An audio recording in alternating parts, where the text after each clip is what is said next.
Hello everyone. So continuing our series on types of container, we are now gonna talk about case of tire tube. So we'll write inflation of tire tube at constant temperature. So here we'll write two cases. Initially the tire tube is empty, which means the volume is zero. So volume of air is zero. So initially the tube is empty. Also initially the pressure remains constant, right?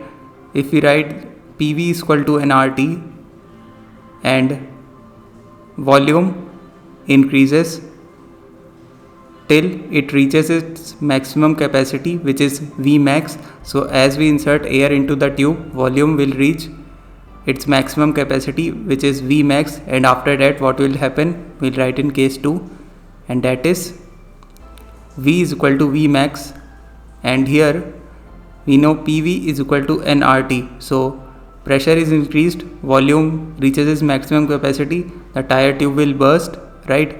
Now the pressure starts rising until the tire tube burst. We'll solve a problem so you understand it better, right?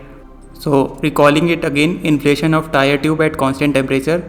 Please note that the temperature is constant throughout. Initially the tire tube is empty and the pressure remains constant. When the volume is increased and it reaches its maximum capacity, that is Vmax, then pressure also starts rising and it keeps rising until the tire tube bursts. That's what I have written here. V reaches Vmax, pressure keeps rising until the tire tube bursts, right? So let's solve a problem based upon this so you better understand. Our tire tube of maximum capacity 8.21 liter, which is initially empty, is being inflated at constant temperature of 27 degrees Celsius, which is 300 Kelvin. First, find moles of air required to fill the tube up to its maximum capacity at constant pressure of 1 atm. Find minimum moles of air required to burst the tire if it can withstand maximum pressure of 10 atm.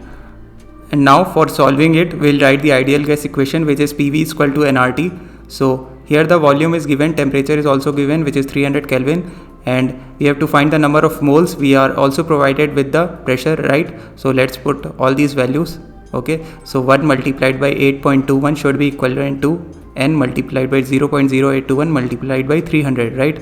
So n will come out to be 1 by 3 moles. So this is our answer to first part. Now moving to second part, we have to find out minimum number of moles of air required to burst the tire tube if it can withstand a maximum pressure of 10 atm.